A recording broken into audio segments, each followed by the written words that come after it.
just getting to know me, I am Dr. Malia Jensen, and this is a live show. It is Dr. J's Prescription for Health, and I'm really glad you guys are here.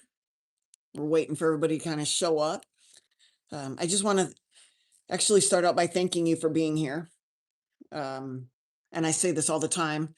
It's going to be my opening line, I believe. It tells me when you guys are here with me that you're wanting to invest time in yourself, in your health, and that means a lot to me and makes me happy. So I'm Dr. Malia Jensen. I'm a family practice physician. I've been in practice for it'll be 28 years in June. So I've been in practice for 27 years.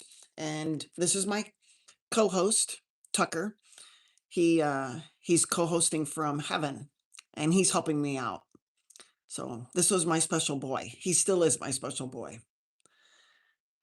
All right. So we'll get started here. I'm actually thrilled you guys are showing up. We're seeing everybody jump online right now, and I think we have something powerful to talk about. It's always powerful in my eyes. Hopefully, it's powerful to you as well. So, so I want to start out before we get started on a main topic, which is kind of the main topic I'm going to start out with, is a question that came up yesterday. A question that came up yesterday from a listener, and it was a heavy question. I didn't know really how to answer it, except for to answer it as honestly as possible from my perspective. And the question was in regards to the ethics of medicine and why it feels like the system is more interested in following man made guidelines than truly healing people. And right to this minute, I can't remember how I answered it, but it got me thinking. I do a lot of thinking at night. So it got me thinking about that question and why does the system feel like it's following man-made rules, man-made guidelines? I understand that we advance in science and we learn new things and we share that with you. But what if it's wrong? What if the information we share with you is wrong? And what if the guidelines are just all just made up? It's just made up to for an agenda to help certain people over the human population. And I wonder about that, right? And so it actually reminded me of a few verses in Matthew 16 where Jesus spoke about the cost of following the truth, the cost of following the truth. And I just want to read from you just this short bit from Matthew 16. And it's beginning at verse 21. And it's where Jesus is actually predicting his own death the very first time. So he's talking to his disciples. So starting at verse 16:21, it says, from that time on, Jesus began to explain to his disciples that he must go to Jerusalem and suffer many things at the hands of the elders, chief priests, teachers of the law, and that he must be killed and on the third day be raised to life. Peter took him aside and began to rebuke him. Never, Lord, he said, this shall never happen to you. Jesus turned and said to Peter, get behind me, Satan. You are a stumbling block to me. You do not have a mind in the things of God, but the things of men. Then Jesus said to his disciples, if anyone would come after me, he must deny himself and take up his cross and follow me. For whoever wants to save his life will lose it. But whoever loses his life for me will find it. What good will it be for man if he gains the whole world, yet forfeits his soul? Or what can a man give in exchange for his soul? For the Son of Man, Jesus, is going to come in his Father's glory with his angels, and then he will reward each person according to, yeah, there goes, I did everything that Lucy told me to do. And guess what, you guys? I just got thrown off of Instagram. Restarted the phone, got rid of all the apps. Yeah, everything. So sorry, you guys on Instagram. I'll finish up here. I'll start over at verse 26 where we'll end. What good will it be for a man if he gains the whole world yet forfeits his soul? Or what can a man give in exchange for his soul? For the Son of Man is going to come in his Father's glory with his angels, and then he will reward each person according to what he has done. I tell you the truth. This is Jesus. Some who are standing here will not taste death before they see the Son of Man coming in his kingdom and his glory. Um, what does that all say? Here's what here's how I interpret that, and it's not me interpreting, it's what the Bible is interpreting the Bible. How do I see that from the question that was asked of me yesterday that was quite heavy in regards to the ethics of medicine? In medicine, sometimes denying yourself means denying the easy route. The one size that fits all pill or the 10-minute visit to take the harder path of metabolic responsibility is what I feel is the heavy truth. And so I used to be those doctors that followed the guidelines without asking any questions, just like blind following of man-made guidelines that in a way I kind of question. I said, when I first got started, the normal LDL was like 150. Then it was 140, then 130, then it was 100. And a part of me thought, who's making up these guidelines? Who is making up the guidelines? And so I started changing for the good. And it's not that I changed, it's actually I brought out the part of me that was hidden. Lucy, I'm sorry about the internet. I've already been thrown off the Instagram already once, and I'm back on there. And I did everything that you told me to do yesterday. Got rid of all the apps, got rid of everything, restarted the phone, and I'm still having problems. It appears that um, YouTube is still going strong. So I'm live on YouTube and Instagram. If you guys are on Instagram and want to jump over to YouTube, you can find me at Iron Lady Doc Malia Jensen. So I basically sacrificed a lot. I chose health over the management of health. And honestly, for you guys, it takes a lot of discipline to change your diet. And it takes a lot of discipline and a lot of stick to itiveness to demand labs. But that's a sacrifice that you and I are willing to go through, okay? I'm I don't want you to focus on the bad doctors or the bad medicine or things like that. Lucy, can you take care of that? Those couple that are here? I appreciate it. Um, so I guess I want you instead to not focus on the bad doctors, but to focus on yourself and your journey in health. Instead of attacking these man-made guidelines, I want you to, or maybe I want to point you toward a higher standard. And I want you guys to learn biologic and physiologic processes that are going on in the body. Like I said, it's easy to follow these guidelines, but you and I both know, those of you who are listening right now, the guidelines haven't really done us much justice. Things are getting worse. Somebody sent me a reel on cancer and how some people know that there's a cure for cancer or that we can prevent cancer. I agree. Okay. But that's a $250 billion marketing scheme that is keeping this going. We have the most medicines, the most money spent on medicines of any country, yet we haven't stopped anything. We haven't stopped cancer. We haven't stopped heart attacks. We haven't stopped anything. Okay. I think it's time that we choose to deny an easy path and seek the truth about your health, my health. We're on a journey together. I think that is a form of stewardship. Jesus was talking in Matthew 16 about I mean he's really telling us that there is a cost to following the truth.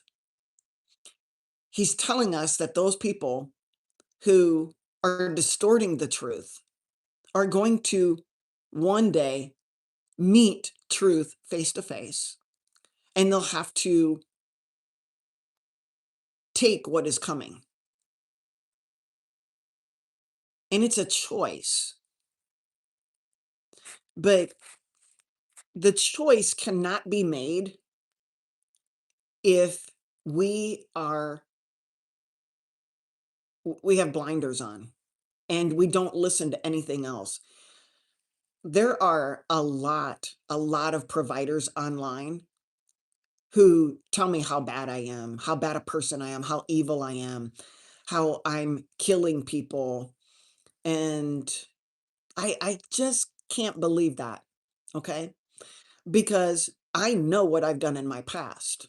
I know how many people I shut down when they told me that they had muscle aches and pains.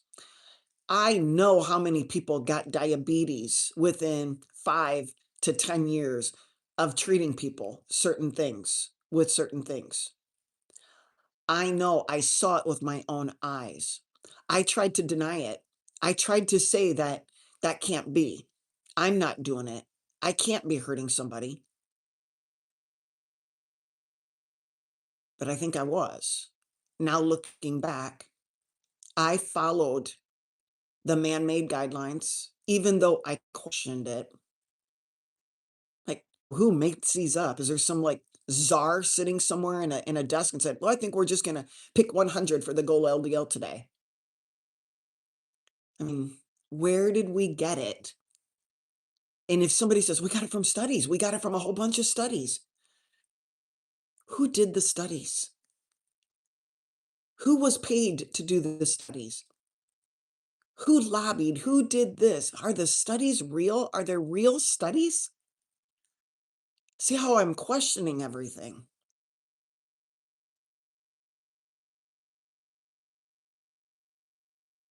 I just think that we need to start or stop really just being comfortable with following the tribe mentality and not getting ourselves to use our brain. Our brain is so powerful. It is so large. I don't know how many milliliters it is, but it's a big brain. We have a big brain and we don't even use an eighth of it, I don't think. And so what I'm asking you is to use your brain, to open up your eyes and see what is going on in this world. And we need to look past what I believe are surface markers of illness and look deeper. What do you guys think is the number one cause of death today? What do you think is the number one cause of death today? And I know some of you, because you're just very well informed, you're going to answer doctors. And hey, is Lucy still available? Let's see. All right. There we go. We got to clean some stuff up here. So I'm going to wait for you guys to answer. And in the meantime, I'm going to answer one from Cheesehead. So let me know, what do you think is the number one cause of death? Cheesehead asks, would you call yourself a functional medicine doctor? I I don't know what the definition of functional medicine doctor is. How about this? The name of my practice is called Center Stage Primary Care. Center Stage Primary Care. My whole goal of being a doctor was to prevent people from getting disease. I know that was a humongous goal. And I stuck by it for a lot of years, that I just want to help people prevent getting diseases. And I got frustrated. I got burned out. I got tired. And so this doctor you're listening to right now basically put the blinders on, followed the guidelines, treated the people because, yeah, Melanie, I think you're right. It's cardiovascular disease. Number one cause of death besides doctors is cardiovascular disease. And we're looking at surface area markers. In other words, we look at one marker and it's called LDL. And we will live and die on the LDL hill because we don't know anything about LDL except for what we've been told is that it causes heart disease and we need to lower it at all costs. We don't look into what it does for us up in a positive light. Right. I agree, Melanie. It happens in women and not just men. I agree. Cardiovascular disease is the number one cause of death. You're right. So I think that we should be looking at 4 data points, maybe 5, the data points to determine our risks of having the biggest cause of death, cardiovascular disease, which is heart attacks and strokes. Okay. Heart attacks and strokes. So what are those 4 data points that I think we should be looking at instead of just let's look at the surface marker of LDL. Number 1, an insulin level. An insulin level tells me just how metabolically messed up you are. And I say that with love. But if an insulin level is higher than 6, you have insulin resistance. You have insulin resistance. Your cells are beginning to close their doors and say, I'm full. I don't need any more fuel. Stop feeding me. Your cells are becoming insulin resistant. Some would argue that certain cells fall fast and hard and first compared to other cells. There are some people say that fat cells fall first. Fat cells fall first. It's your fat cells that are going to shut their doors more so than any other cell. So you could say, oh, my muscle cells are still working. Okay, good. The fat cells will fall first. They're going to close their doors. They can't get any bigger. They don't want to grow. They don't want any more fuel. They're full. They're not hungry anymore. You fed them. You keep feeding them. So you become insulin resistant because most people, I think, have more fat than they have muscle. So the fuel, the glucose, has nowhere else to go. So it stays in the bloodstream. And over time, that bloodstream will be recorded as high, over 100. Okay. But your doctor is not going to really do anything. And they'll say, you know what? It was probably just a one-off. And you only go to the doctor every year. So you're going to miss it for the first, I don't know, 6 or 7 years. And many doctors don't get an A1C, but the A1C is not going to be that far off. It's going to maybe be 5.6, maybe even creeping up to 5.7. And you'll say, you know what? It's a little high, but I'll see in a year. But an insulin will tell a deeper story. It'll tell things earlier than not. And that is what we need if we want to prevent disease. If I can tell you your risk of having a heart attack is much greater because now you're insulin resistant, maybe I can get you to think about what you're doing to your body. Okay. What are you doing to your body? Fasting insulin. That's point number 1, data point number 1. Data point number 2 is looking at your triglyceride to HDL ratio. Your triglyceride to HDL. So you get your triglyceride level, and then you get your HDL level. and you take your triglycerides, divide by your HDL, and essentially you want that ratio 1 or less. And the goal I set up for you guys is triglyceride level of 70 and an HDL level of 70. So triglycerides 70 or less, HDL 70 or greater. All right. That would be our goal. Why do I look at triglycerides? Because those tell me, if they're high, greater than 70, that there are a lot of bad things going on in your body, a lot of inflammation, a lot of bad LDLs. If there is such a thing of bad LDLs, if there is, it would be small, dense LDLs. If triglycerides are high, I'm going to speculate that your small, dense LDLs are also high. But if your triglycerides are low, I'm going to speculate that your small, dense LDLs are low. Low trigs, low, small, dense LDLs. How do I know? I've gotten NMRs on you guys that are willing to get those, nuclear magnetic resonance imaging. So I get a low lipo profile on you, and I look at your small, dense LDLs and your large, buoyant LDLs. I look at your pattern. Are you pattern A or pattern B? Pattern B is mostly smaller, dense LDL. So you can look at these things and you can know, but maybe you need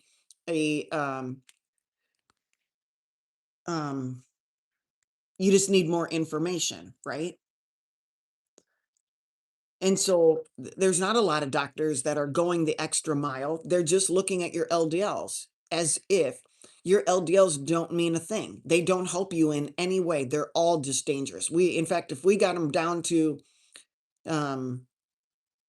got them down to 0, that would be awesome. So moving on, once we find the triglyceride to HDL ratio, if that number is above 1, or especially if it's above 2, you definitely have insulin resistance. So you have underlying diabetes. And what's the number one cause of heart attacks? If heart attacks are the number one cause of death, what is the number one cause of heart attacks? What increases your risk of having a heart attack more so than anything else? Diabetes.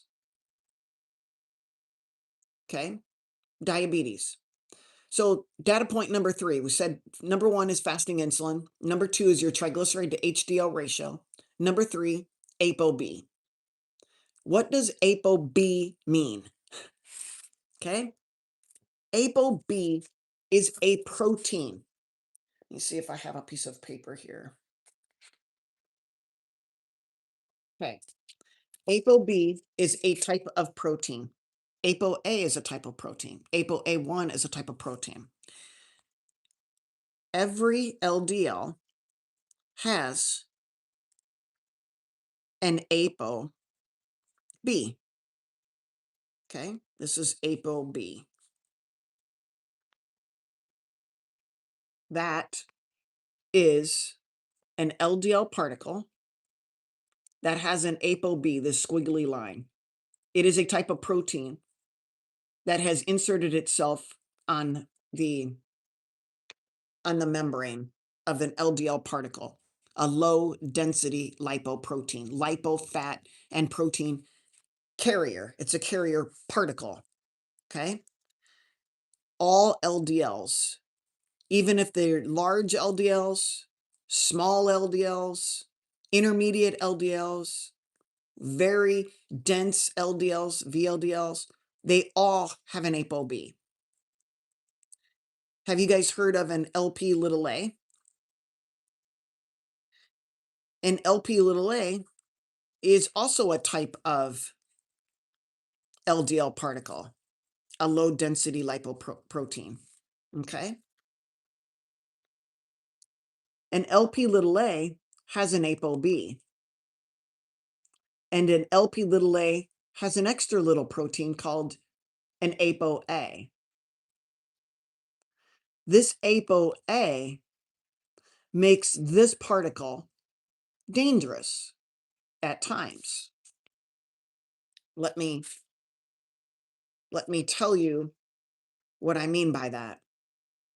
When you're told to look at data marker number 3, ApoB, the ApoB is counting all of your LDL particles and essentially all of your triglycerides. The triglycerides, otherwise known as VLDL, very dense lipoproteins, very dense LDLs, VLDL, okay? They are types of LDL. Now, if you have a lot of triglycerides, and I told you that that is high risk for for cardiovascular disease, that is why your ApoB is high.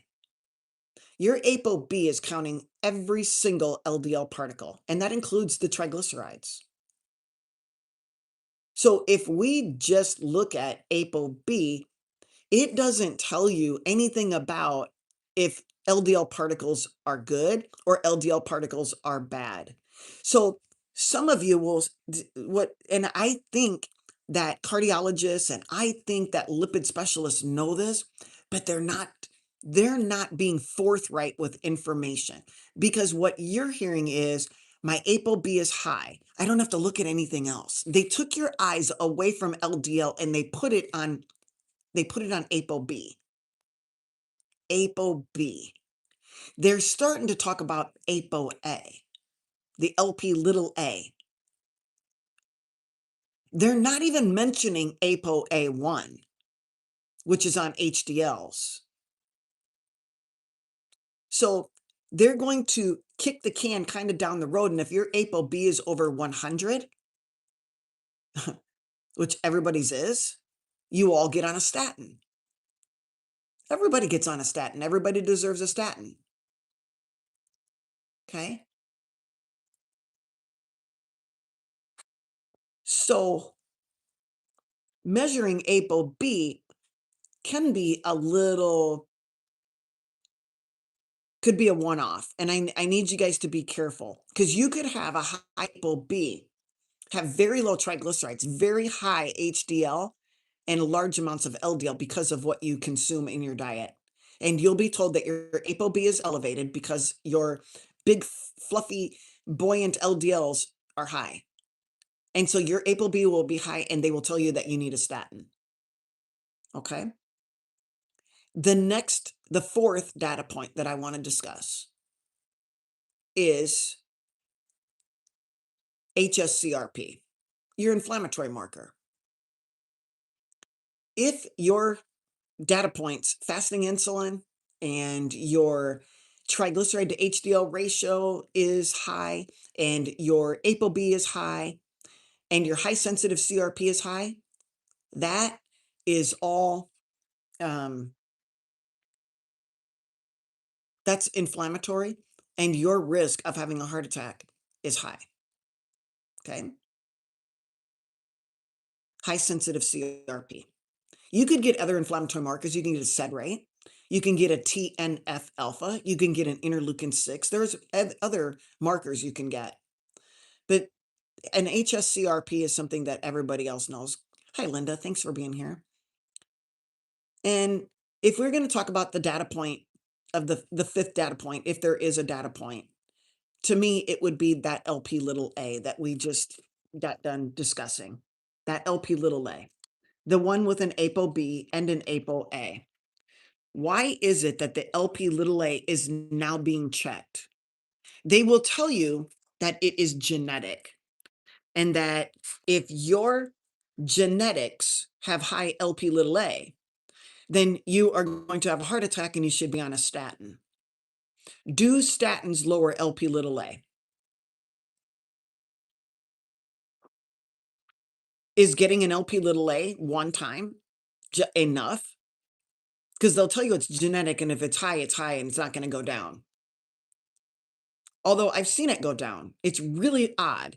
If somebody goes on a ketogenic diet, very low carb, their LP little a seems to come down. which is odd, isn't it? I mean, they'll tell you that you can't lower it unless you take some special medicine that's in the pipeline right now.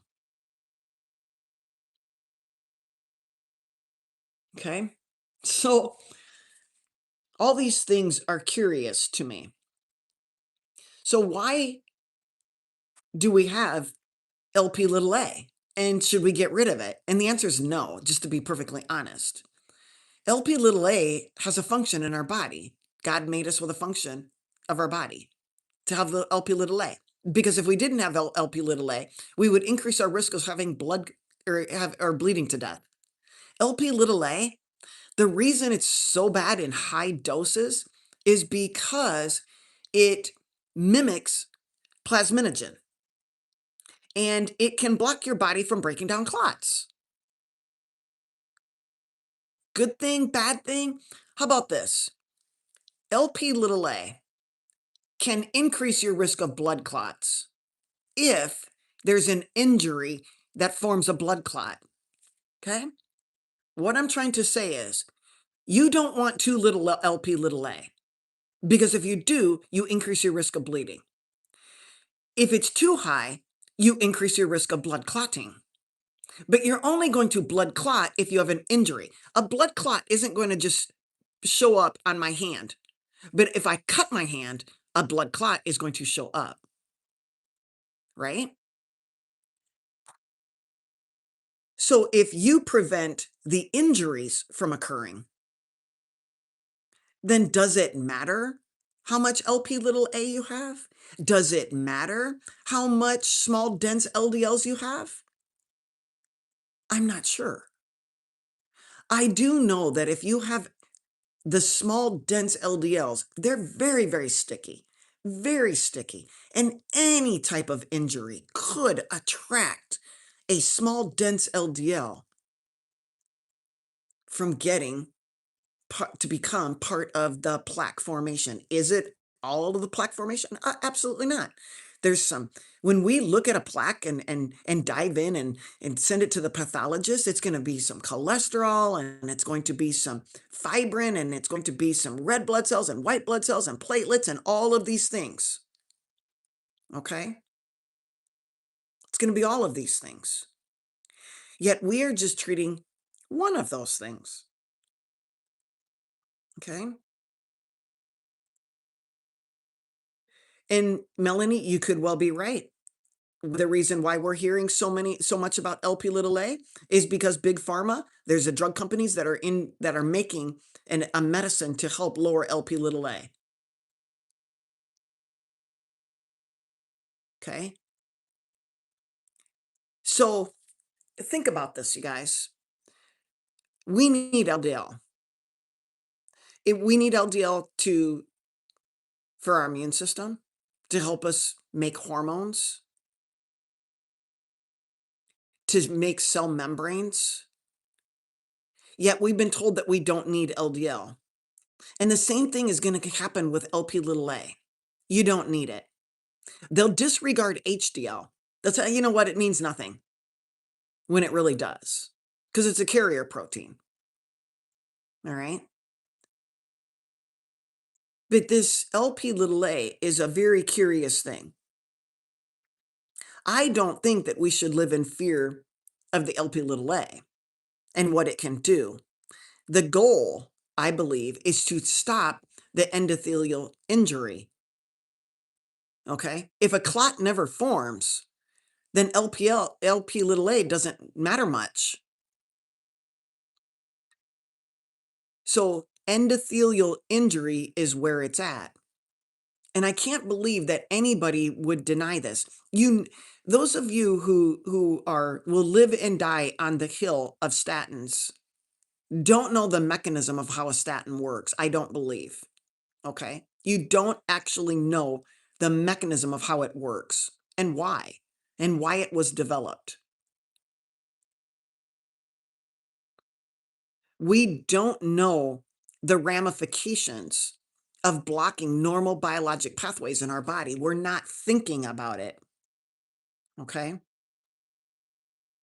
And if somebody tells you that medications save lives, Why are people still dying?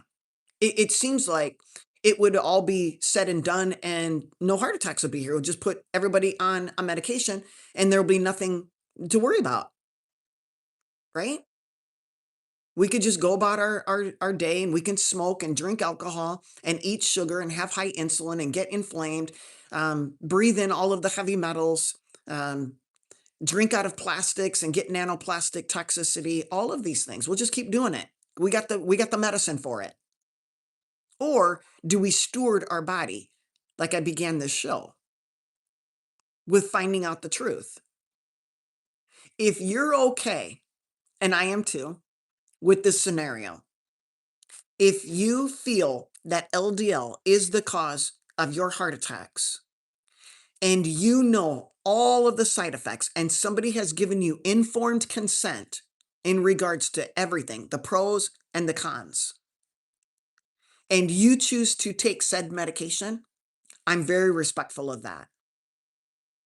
But did you know that the mechanism of action of a statin is not just to lower LDL? It's not just to lower LDL. It's actually the best at decreasing inflammation and decreasing blood clots. But how do you get inflammation and blood clots? You're causing endothelial injury. And now you're going to take and put a Band-Aid on it, hoping that you'll have enough anti-inflammatory and enough antithrombotic. Why not just prevent the inflammation and the clot in the first place? Is that too much of you for you guys to think about? And if you say you don't care, then take the medicine. Take it. Take all of them. And you say, well, I'll just take vitamin K if it gets blocked. If that was working, if it actually removed all of the calcium out of your bloodstream and put it into your bones and teeth, why are we still getting plaque? You guys are all on vitamin K2. Why are we still have plaque on our calcium scores?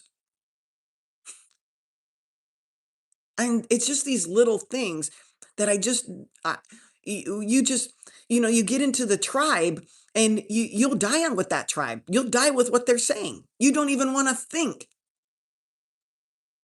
We see the outcomes and we're not thinking. Okay. It's all about the money to some doctors. Dr. Jensen is an amazing person. Well, thank you. I appreciate that. Those very kind words. If people can't or doesn't want to respect the live, they can move on. And I agree. And I don't know if Lucy is still here. I only have one moderator. So I do appreciate that, that you're being here and, you know,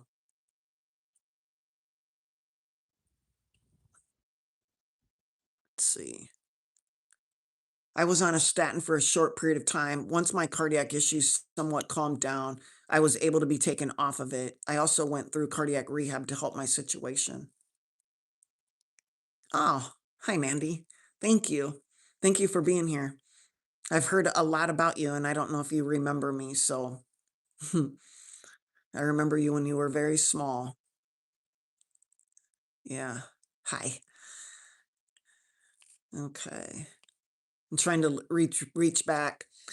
Um, I have psoriatic arthritis. My CRP is always elevated. Hi, Karen.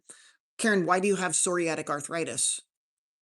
Is there something that's causing your inflammation?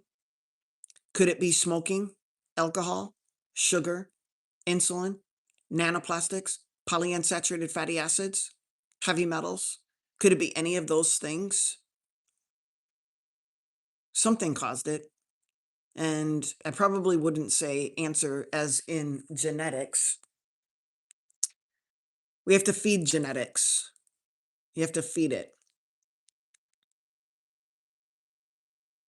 Yeah, it's not genetic, Melanie. You know that. We don't have to suffer because of our genes. We know this. You know, if your genes say that your father is an alcoholic, Does that mean that you're automatically going to be an alcoholic? No, you don't drink alcohol, you're not an alcoholic. I mean, it seems simple, but that's called epigenetics. Let me make sure I don't have any questions. What if you diet and exercise, only walking, are spot on genetics? Thoughts on statins? I'm not Karen, I don't understand your question. What if diet and exercise, only walking, are spot on genetic? What does that mean? I'm not sure. Help me out here. Okay. Yeah, Karen, your mom has it. So, if you're a holistic nutritionist, then you know that the diet plays a role. And if you were to change your mom's diet to an anti-inflammatory diet, I mean, purely anti-inflammatory, would she still be suffering from psoriatic arthritis? That would be my question. Earlier you asked about statins. I would ask, why do you need a statin? Why do you need a statin? Statins lower LDL, right? Do you need to lower your LDL? Or do you need to lower the 4 data points that I just talked about? The insulin, the ApoB, the high sensitive CRP, and the triglyceride to HDL ratio. The 4 data points that mean more than any LDL surface marker.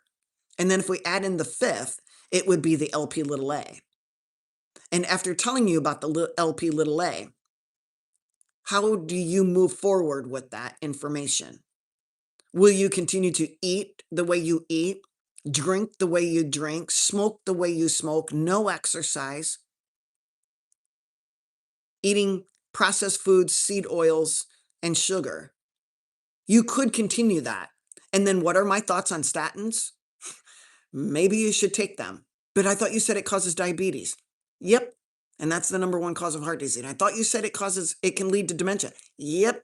But, if you're not going to think about what you're eating, you really don't need to think at all. So if you were demented, you probably would be better off not knowing what you're eating and causing in your body.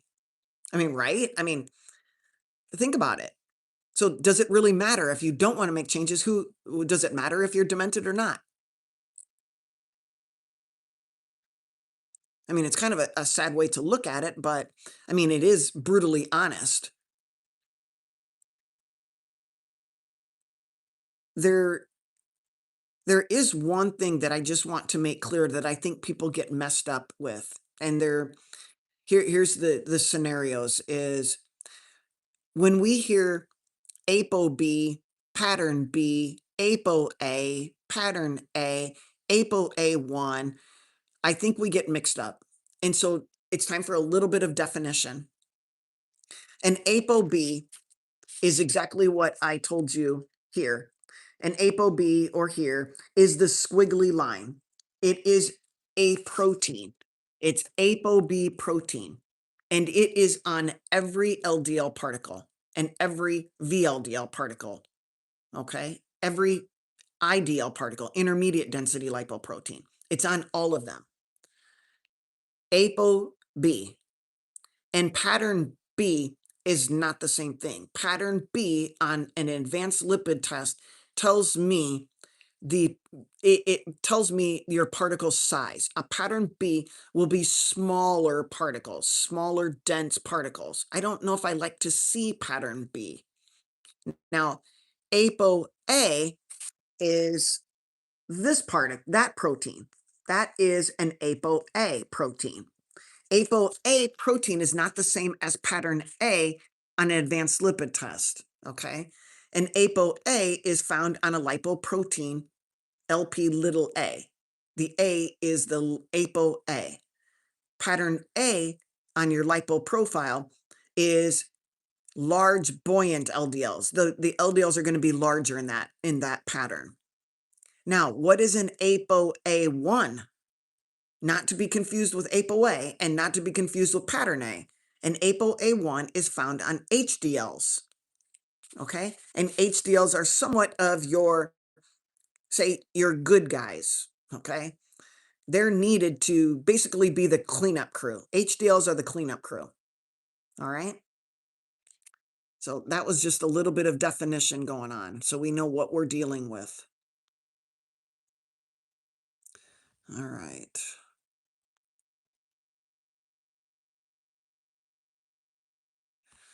Okay. Yeah, you're welcome, Slab. I'm glad you're here. And if I'm not speaking truth, let's just say what I'm speaking to you about today as an alternative to the lipid hypothesis of coronary artery disease, what I'm suggesting is that there might be a thrombogenic hypothesis to coronary artery disease. The thrombogenic, the clot forming, causing the heart attack.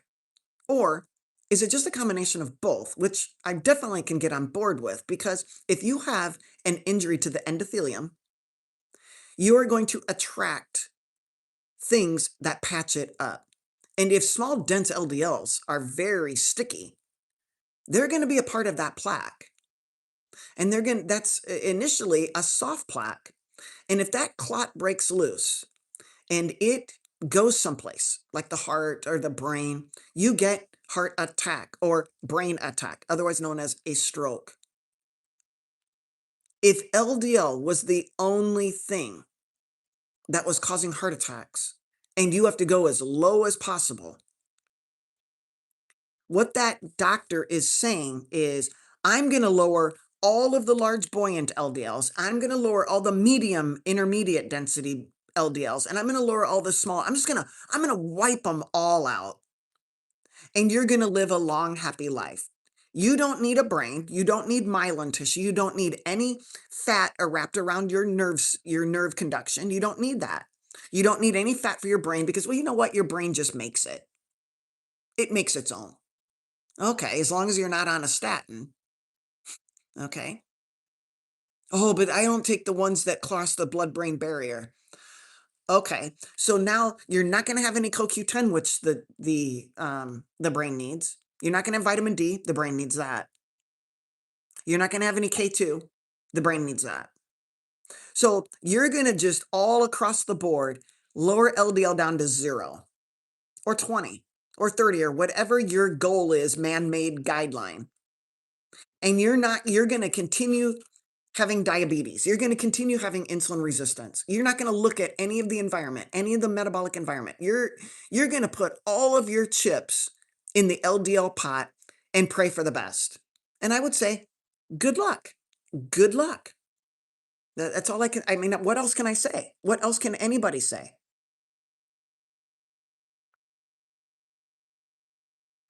Oh, thank you, Spill. I I might sound confident, but there's also a part of me that wants to continue learning so I don't make a mistake.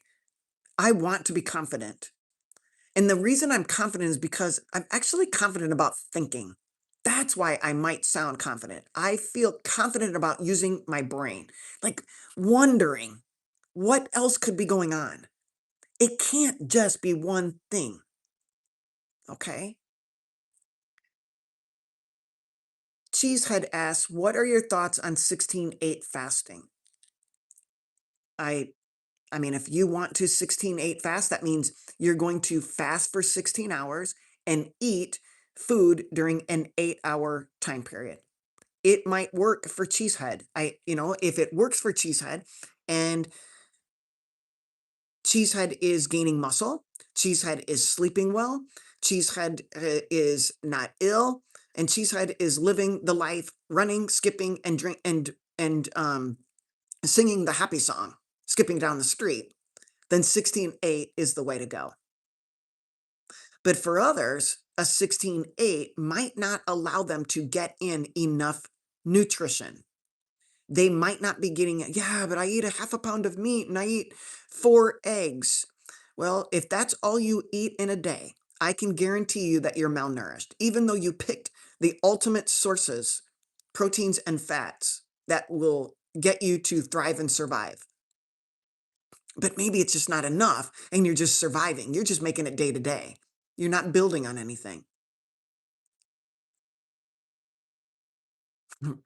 That's that's my thought on it. So if Cheesehead can get in enough grams of protein and grams of fat in an 8-hour time period, go for it. Just don't eat too close to bed, I don't think. Okay? So maybe your window of 8 ends at yeah, of 8 hours of eating ends at, I don't know, 6 p.m. Okay. And so Andy says, just take some red yeast rice with some CoQ10, as if red yeast rice is not a statin. Red yeast rice is a low dose statin. It's a low dose HMG CoA reductase inhibitor. It's like lovastatin, which we don't use as doctors anymore. Lovastatin, or Mevacor, is the other name for it. Very old. I think it was in the it might have been right around 1989-ish, somewhere in there, when Mevacor came out.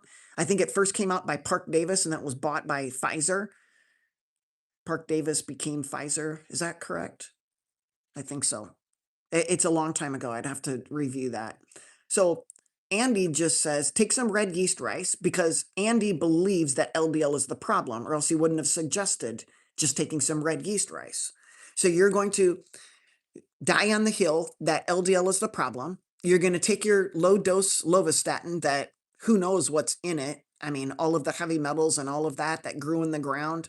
I mean, go for it. That is basically a statin. Might as well just take the real McCoy. I don't know why you would mess with something that grew in the ground. And I would take the real synthetic kind if I was you. Just go all out and take the full synthetic statin. Why mess with something that grows in the ground that's going to, I don't know, give you all kinds of other heavy metal poisoning and other chemicals that are on it when they grow. So great. I mean, it's all natural. Everything's natural. And then Andy's just going to take some CoQ10, thinking that if I just take CoQ10, I'm going to block the muscle aches and pains.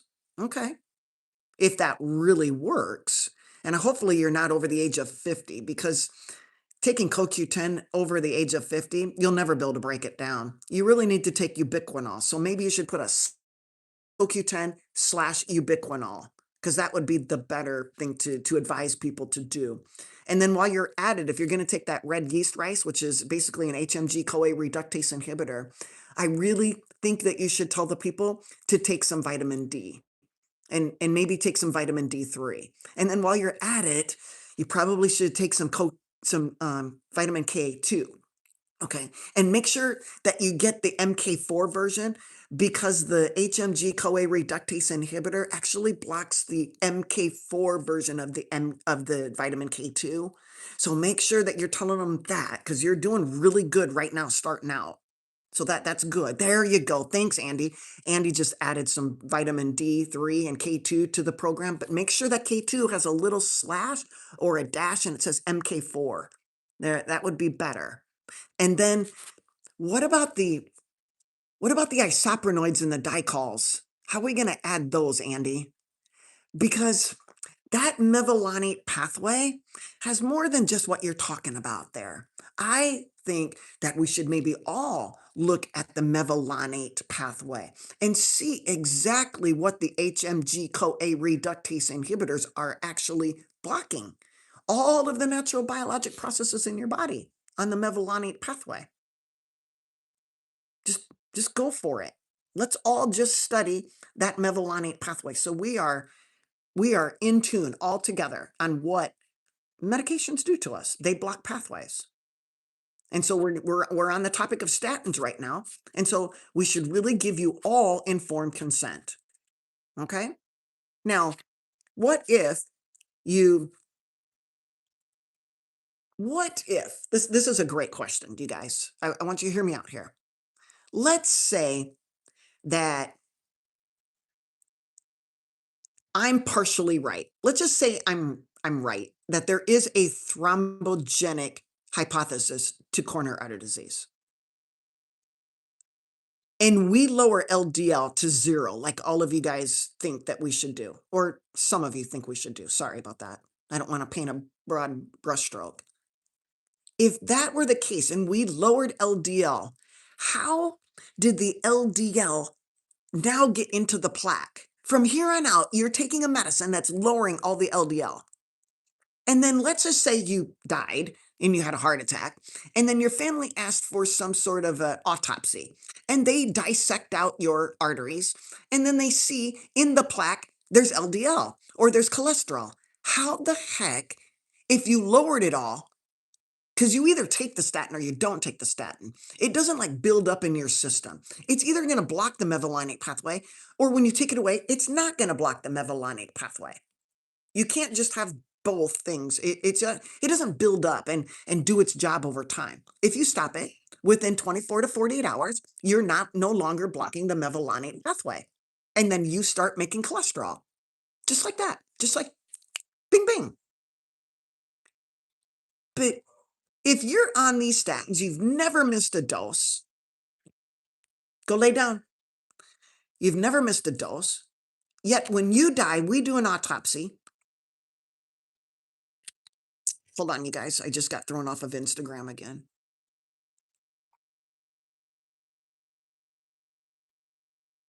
Okay, sorry, you Instagrammers. So we're on this. You lower the LDL. You got that LDL down to 20. How does cholesterol and LDL get inside the plaque when I make the autopsy, the pathology report? Is it possible that instead of the LDL or the cholesterol entering from the inside to inside the plaque, so you got the artery, I'm down the middle, right here is down the middle, and here's the blood flow, and here's the LDLs carrying all the stuff, and we think it deposits it on this side, right? It deposits on this side, and then it builds and it builds and it builds, and eventually you got a closed up artery. That's what we think is going on. But what if it's not happening like that? You lowered all the LDL in here, right? You've lowered it. You took the medications. You took 3 medications to get 0 LDL. How does LDL get into the plaque? How does cholesterol get into the plaque? What if it came from this way? What if it came from other blood vessels feeding it? Do you think this is all live tissue? We have to have a living tissue. Do you think that a clot is not live tissue? It is very live. It's alive. So it needs nutrients. So if it is thickening on this side, how do you get nutrients in there? What if they came from the other way? What if they came through here? Did you know that these arteries actually have arteries that feed them so they can stay alive? This artery needs nutrition, and the blood clot and the plaque, it needs nutrition. So if it can't get here from this way, it's got to come from this way. I'm just talking. It's got to get there somehow. What if the blood vessels feeding the blood vessel are giving the cholesterol? Well, how does that work, Dr. Jensen? Have you thought about red blood cells? The red blood cells are inside the artery, the little baby arteries, the little branches called the vasovasorum. Large arteries have a vasovasorum. They got to feed, they need nutrition. So the red blood cells got to get in there somehow. But those arteries, the vasovasorum is very weak. That artery is very weak. Little tiny arteries, they're very weak. And the membranes break. And then the red blood cells, guess what? They spill into that plaque, into the clot. The red blood cells. And what do red blood cells deliver? You guessed it, cholesterol. So maybe the cholesterol came from the red blood cells that came in from the back side, the back door. They went around the house and came in the back door. I mean, what if? So now we still have a problem. Are you going to get rid of all your red blood cells because they're delivering cholesterol now to the plaque and making it grow? No. Maybe it's the clot. Maybe it's the clot and the sticky, small, dense LDLs. Oh, thank you, Mandy. Have a great day.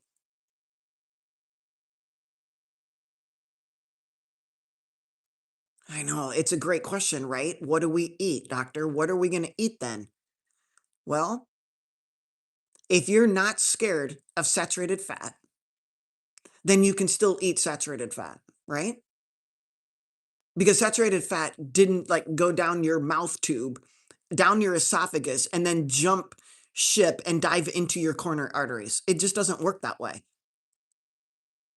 So I would suggest to you to eat an anti-inflammatory diet. And the least inflammatory diet is an animal-based diet.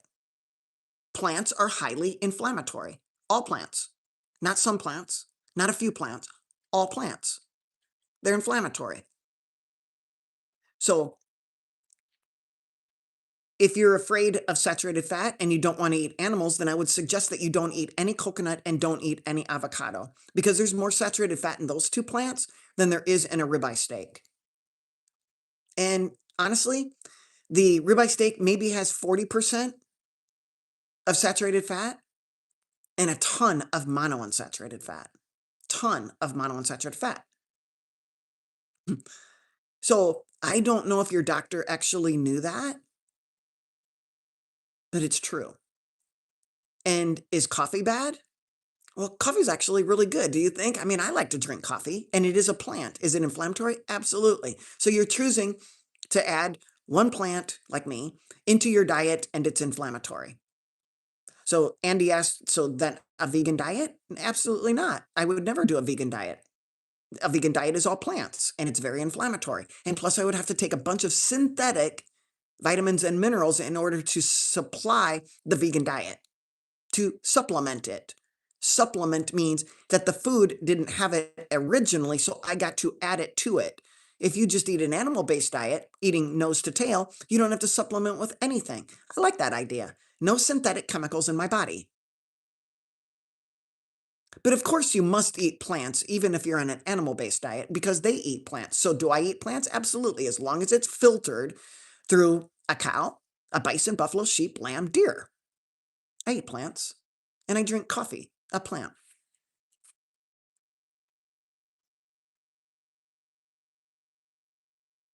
Ah, good point. So what was the question? Let me make sure I get back and, um, I'm guessing that you say, but it's not the worst, as in a vegan diet or a plant diet is not the worst. Absolutely. Thumbs up, spot on. Right on. Yeoman, yo mama. It is not the worst diet by far. The worst diet is a diet full of processed foods, seed oils, and sugar. That is the worst diet. That is the most inflammatory diet. And then you can go to a vegan diet or a carnivore diet, and you will be less inflammatory. And I choose to be even lower and just do animal based. And I agree, Andy. That is such a great point. You're right. Vegans are living long, happy, healthy lives. And I'm good with it. The reason I'm good with it, they're not eating a standard American diet full of crap, full of processed foods, seed oils, and sugar. The very things that are, I believe, causing the injury to the lining of the artery, leading to blood clot formation. And it can't be fought off. What if that person who's eating the vegan diet, even though it is inflammatory, their body's able to keep up with, breaking down the clots and healing any type of injury that might be going on? Because I doubt if the person who's being vegan really, in all reality, I mean, a true vegan who really cares about their health, they're not drinking alcohol and they're not smoking cigarettes. Okay. And they're probably, if they're going to all of that effort to eat a vegan diet, I also doubt that they're drinking city water and smelling diesel fumes. Okay. Um, so again, if you're choosing between a vegan diet and a standard American diet, definitely choose the vegan diet, but make sure that you studied up and you know exactly how to make a complete protein. You know how to get all the essential amino acids like carnosine and carnitine and creatine and all the C's you're not getting on a vegan diet. Just make sure you're taking them somehow, some way. Take some synthetics and get it into your body. Okay, because without synthetic B12, you probably would not make it very long. So those vegans who are living long, happy, healthy lives, you know, they're in the know and they know how to supplement what needs to be supplemented because A vegan diet on its own cannot, so it cannot sustain life. Okay. William asks, so no Costco hot dogs? Absolutely. If you want Costco hot dogs, eat Costco hot dogs. They are meat. You're right. That is less bad. How about that? And so, yeah. All right.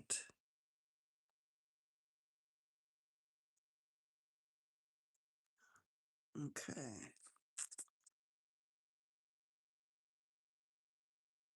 What else do we got? Did I miss some questions in here? Guys, this is a great discussion. I'm so glad you guys are here. Honestly, this is really good. This is really good for all of us to start thinking through things. We do this every Saturday at 9 a.m. and every Sunday at 10 a.m. And if you like what you're hearing, please share it. Please subscribe. Come back, listen to the reels.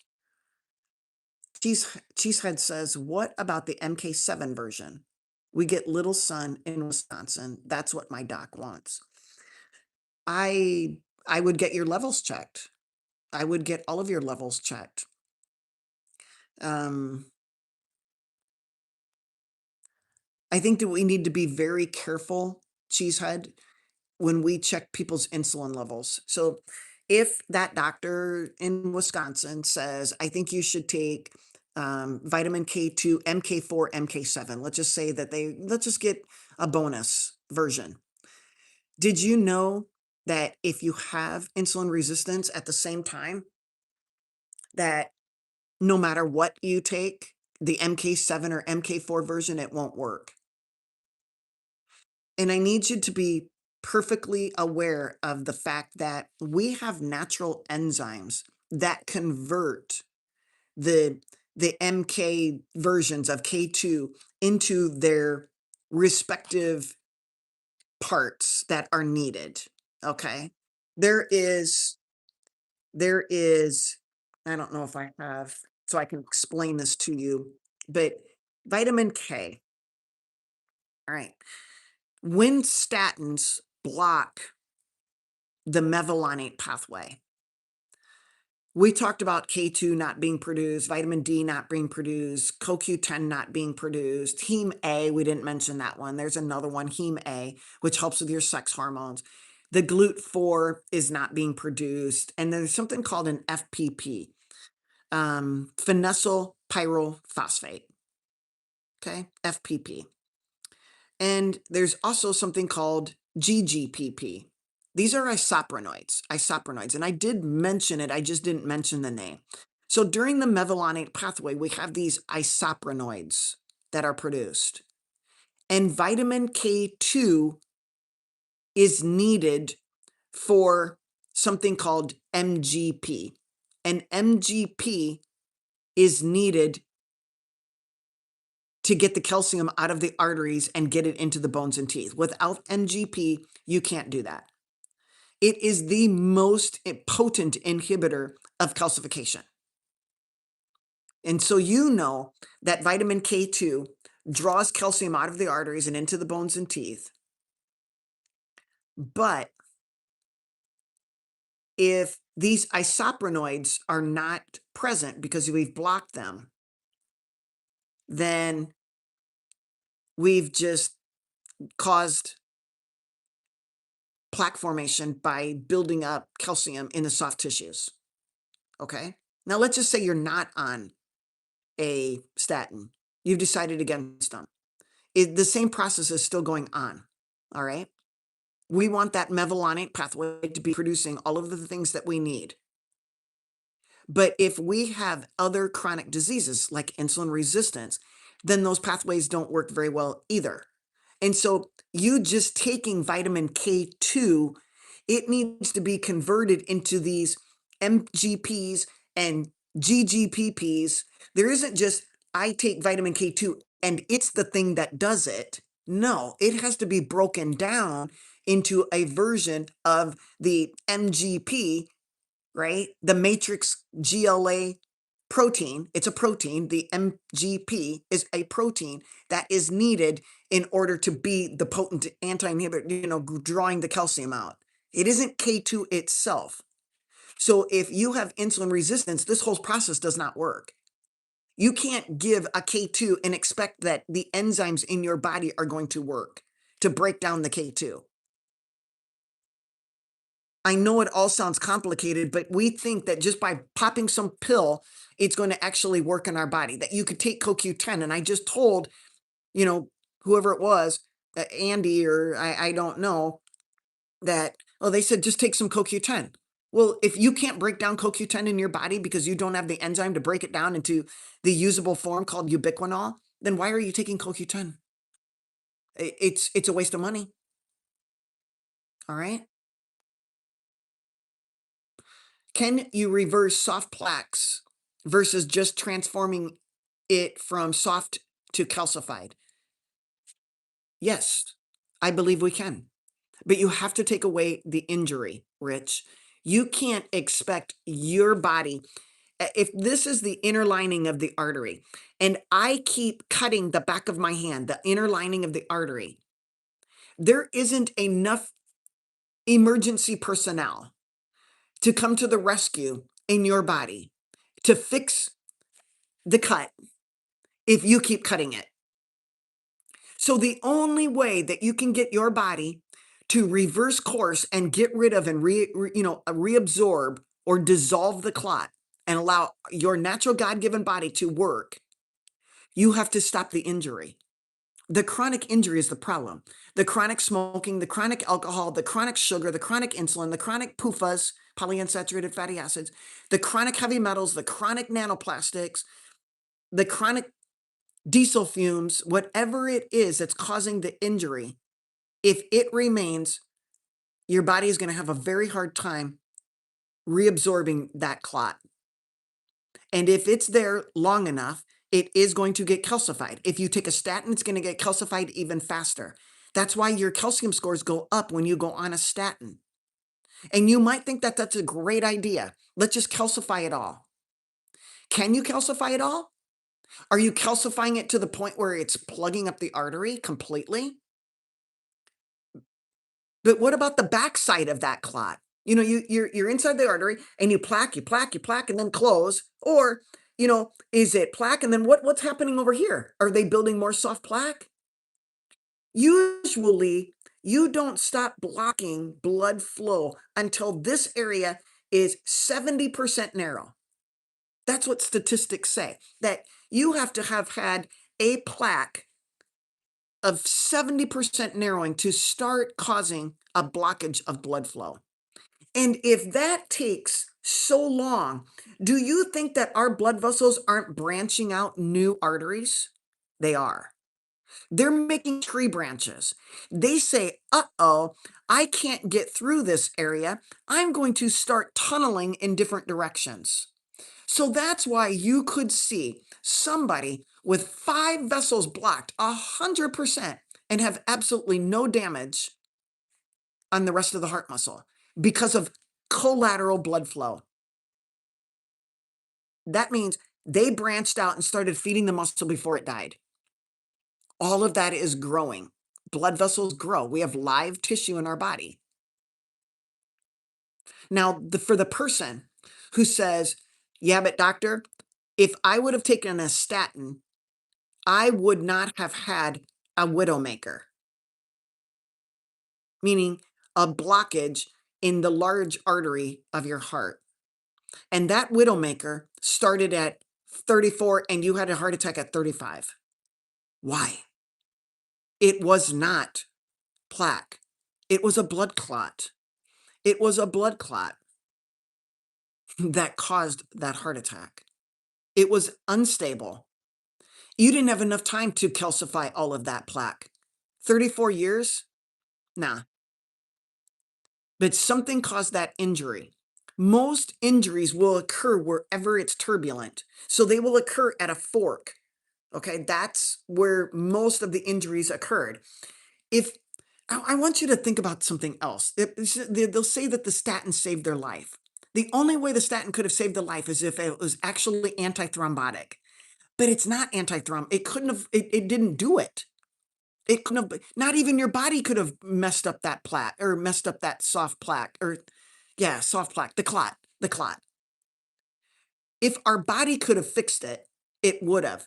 But that injury was so extensive, and we can't predict widowmakers. Okay, it's not like some sort of an anatomy, but the thing is, what you can do is prevent the injury in the first place. So you could have probably asked that person who had the widowmaker, hey, what did you eat all your life from age 0 to 34? I ate whatever I like, whatever. We had hot dogs and burritos and tacos and pizza and macaroni and cheese and spaghetti and all kinds of pasta, and we just ate what Americans ate. Exactly. And you developed a widowmaker. So no matter what statin you took, you couldn't have, what are you going to do? You're going to get your cholesterol checked at age 10 and you're going to start a statin. You're going to be brain dead before you get to college. You won't have any hormones. So there goes your manlyhood or your womanhood. If you start taking a whole bunch of vitamin D because the statins block the vitamin D, then you're going to look at having hypercalcemia. High vitamin D leads to high calcium. And now you're going to take some vitamin K2, hoping that you're going to get the calcium out. I mean, it's just that I call it whack-a-mole medicine, you guys. It's whack-a-mole. Whack-a-mole. You take this and you got to take that and take some more and you get a new side effect and you got to take something else. Whack-a-mole medicine. When all we have to do is stop the injury. Let's stop the injury. Let's work on the environment. Okay? Work on the environment. Marty says, I think it's Marty. My doctor has me trying lysine, L-proline, and niacin. So tell me about that. Why is your doctor having you try those things? What is it for? What is the diagnosis?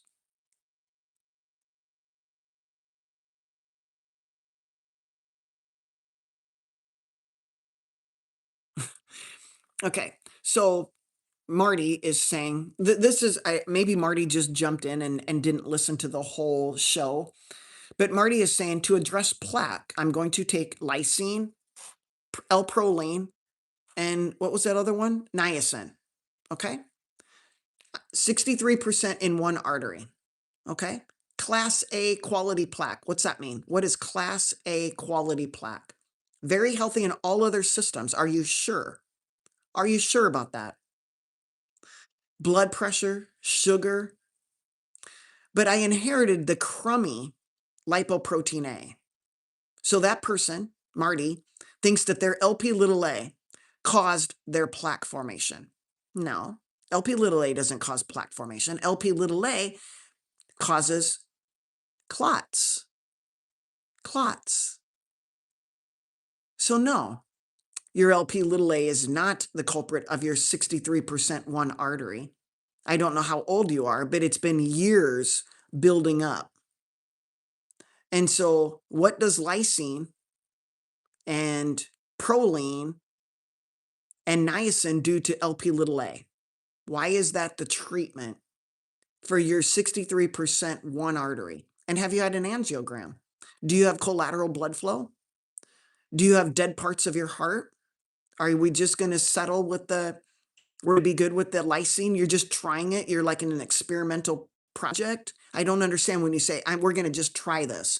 What is it that you're doing to address the plaque? What is it doing to address the plaque?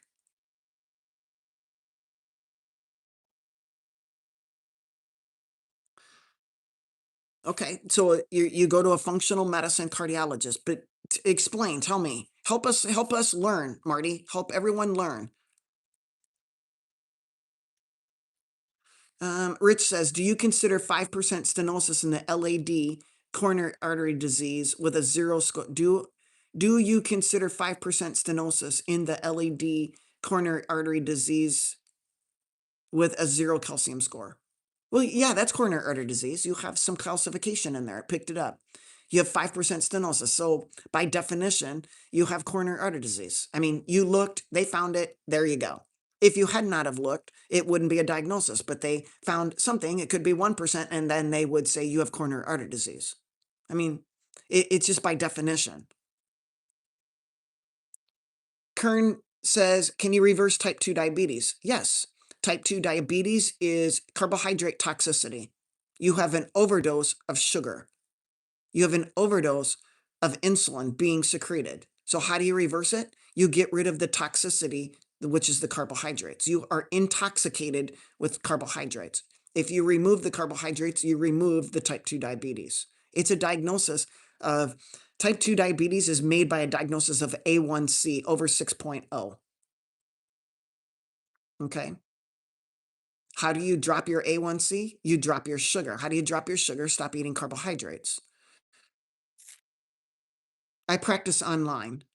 That's my practice. And I'm online. I do consultations, going over labs and medical diagnoses, and I help you form a game plan with your doctor. I'm a doctor coach.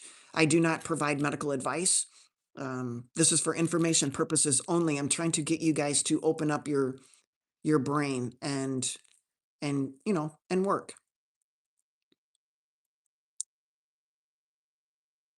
Okay. Loop protein A. I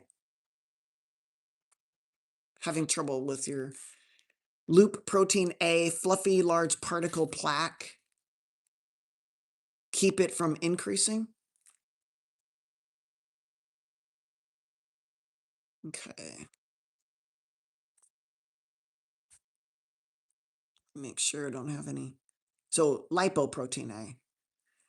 Marty, if you got your lipoprotein A down to 0 as well, you're going to have a hard time clotting your blood. That's called bleeding to death.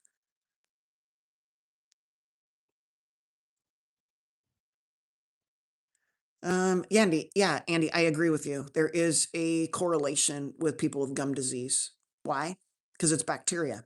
What are the bacteria feeding on? Sugar, iron, iron overload. Think about all of the oxidation that's going on in your body, how inflamed you are. You're rusting from the inside out. And so when we're rusting from the inside out, we have food available. You have sugar available, you have iron available. What loves to grow? Bacteria, viruses, fungus, parasites, cancer. They all love. That's a healthy buffet for them, is to eat sugar and iron. They love it. So all of the people who are all the vegan diets are getting all the non-heme iron that is not absorbable. Where's it going? Where's it going? What's it being used for? Or is it getting trapped in tissue?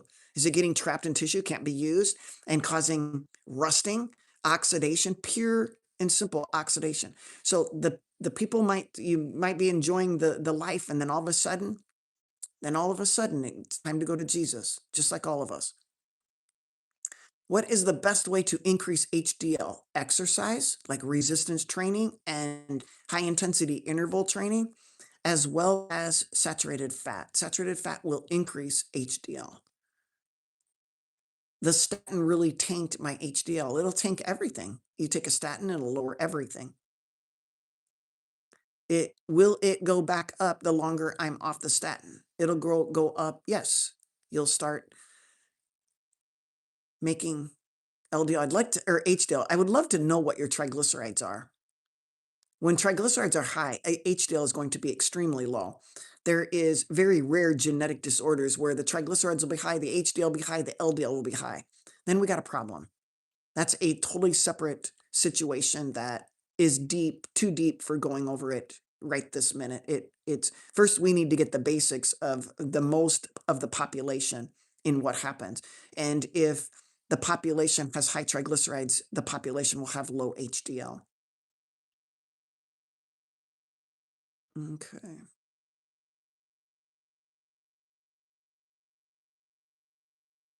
That's good to hear. Imperadoglabber, I'm sorry, 1752, that's good to hear.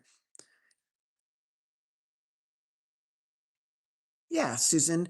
In order to schedule a consult with me, just email me at ironladydoc, IronLadyDoc, ironladydoc at AOL.com. There we go. Uncle Charlie is on board. I think Lucy had to leave Uncle Charlie, so I think you're the only one. Uncle Charlie and Lucy are my blue shields, my moderators, and they help me out.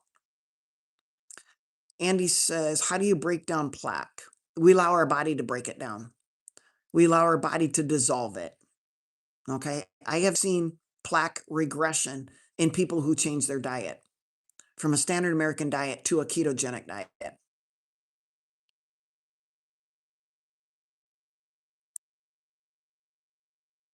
Mm, Uncle Charlie is sharing a little bit of his testimony. Let's see. I was 325 pounds, now 180. A1C was 18. By the way, anything over 6 is diabetes. So you can imagine what an 18 was doing to Uncle Charlie's body. It's now at 5 for the past 5 years. His A1C is 5.0. He did have fatty liver disease, fatty kidney disease, fatty heart disease, fatty pancreas disease. All of that prior to going on what kind of a diet? Uncle Charlie, what diet did you do to get rid of all of those things? To get rid of 180 pounds? To get an A1C from 18 to 5 and get rid of fatty kidney, fatty liver, fatty pancreas, fatty heart? How did you do it, Uncle Charlie? Uncle Charlie says, I went on a carnivore diet. Went on a carnivore diet. Uncle Charlie does an OMAD diet. 8 eggs, 6 ounces of bacon, 2 pieces of sausage. Yep, you need cholesterol, says Uncle Charlie. So Susan, that tells me you're never going to raise your HDL until you lower your triglycerides. And the goal triglyceride is 70. So I don't know what yours were. And if you try to increase your HDL by just taking olive oil while leaving all of your triglycerides on board, how do triglycerides go up? Carbohydrates. Alcohol, which is a carbohydrate. Alcohol, carbohydrates raise triglycerides. Okay? If you have high triglycerides, de facto, you will have low HDL. Olive oil supposedly is a monounsaturated fatty acid. Supposedly, I say, because I don't think it's real. I think it's cut. And I think if you want to spend big bucks buying a brown bottle from Italy and hope that it is the real McCoy, I think great. I think you must have a lot of money to spend by purchasing what you think is extra virgin olive oil from some country that doesn't think that they can't sell you some cut seed oil inside your olive oil and suck your money dry. That's just my thoughts on it. If you want to get a monounsaturated fat, I would suggest maybe getting avocado. It's a great form or a great source of monounsaturated fat, as long as I guess you're not eating anything with the, you know, then again, I suppose it's been traveling around in a truck for a year before it gets to your, but it's still better than nothing, right? I mean, getting your monounsaturated fat. I mean, which is worse, the polyunsaturated fat or the appeal on the thing that kept it alive for a year? I'm not sure. I'd have to think that one through.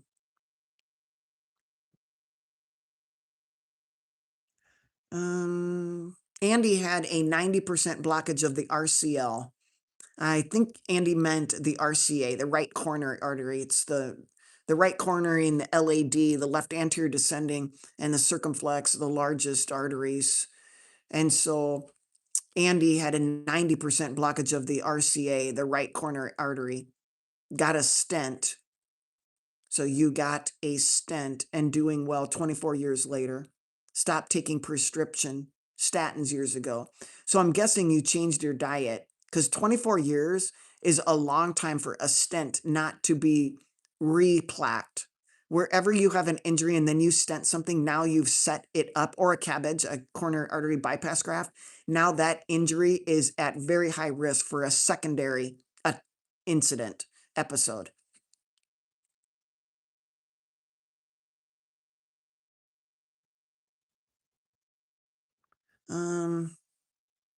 Andy says a keto diets are effective for a few specific things. What are those, Andy? But not the miracle. Is anything a miracle? I think the miracle is you stopping the injury on your own.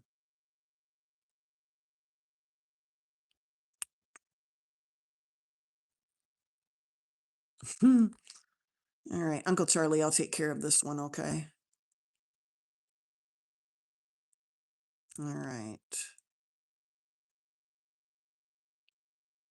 looking for questions. If you guys have a questions, put a Q in front of it. Yeah, I agree, Uncle Charlie. Fruit sits in a warehouse for months. I think it's long. I think it's up to 12 months by the time you get it. Okay. Somebody said, "Why are we listening to a nurse?" So I just helped them. They shouldn't listen anymore to the nurse. So stop listening. Move along. Does yogurt make people fat? I think that dairy in and of itself is highly inflammatory and it elicits allergies. But yogurt, being on the side of more fermented, might be a little safer. But again, we need to be very careful with um, dairy in general. It depends on what kind of yogurt you're using. If we're putting a whole bunch of sugar and fruit into it, then I think it's defeating the purpose. But simply just having yogurt for dinner, gaming, I think that you're probably undernourished. I don't know. I don't know. Yeah, please hit the like button. I would appreciate that. Hit the thumbs up, hit the like, subscribe if you haven't already. Let's see. Okay, 2 yogurts with sugar at night, no fruit, like a half a spoon for both. Yeah. Yeah, Amber, I think Greek yogurt might be the way to go if you're gonna eat any. Um, yeah, go for it, gaming. It sounds like you have a great plan. You're gonna eat 2 yogurts with sugar every night. Sounds awesome. I mean, sounds like you got a plan of action. Maybe keep an eye on your liver, the liver fat. I would probably get your liver enzymes, an AST and an ALT, and I'd probably get an ultrasound of your liver. Fatty liver, measure your waist. That would be a great thing to do as well. So, how you guys measure your waist? You lay on your back, put your knees up, and you lie on a Taylor tape, a measuring device. And you wrap it around about the area of where your belly button is. And you take that measurement. And then you can watch over time whether that measurement goes up or down. So, if you think that yogurt makes you fat, just measure your abdomen and see. Make sure you do it consistently at the same time every day, after the same meals. Maybe you're fasting. Maybe it's every morning when you wake up, or you recheck it in 3 months on your yogurt diet and see what it did to your fat. Yeah, that is funny, isn't it, Uncle Charlie? Drive to engage is SIBO, small intestinal bowel overgrowth of bacteria. Is it completely treatable? Yes, stop feeding the SIBO. Stop feeding those buggers. What do they love to eat? If they love to eat what your current diet is, change your current diet and then you'll starve them. Is there a Hashimoto link? What increases inflammatory thyroid disorder?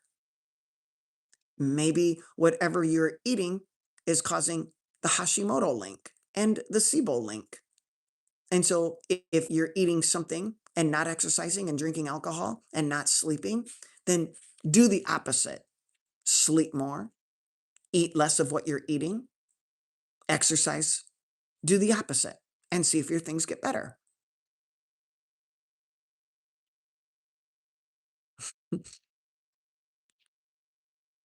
Right. We are live on Instagram and YouTube. Instagram and YouTube. My friend says she has bursitis. Okay, that's inflammation. Itis means inflammation of the bursa sac. I don't know where at. Maybe it's shoulder or hip or knee or wherever. So, bursitis, inflammation of the bursa. Oh, it's in her hip. Okay, like an inflammation in her hip. What can she do to help? Stop irritating that bursa sac. So, something she could be doing is irritating it. And I would consider an anti inflammatory diet. Yeah, yep, that's exactly what it's called, bursitis. You got it, Lara. So you can help her change her diet and stop doing what makes it hurt. So if she says it hurts whenever I walk upstairs, then don't walk upstairs or walk upstairs backwards. That will help. more so than, stop walking up forward, because it's usually one way or the other is going to increase her pain. Or it hurts whenever I get in and out of the car this way, then don't do it that way. Do it a different way.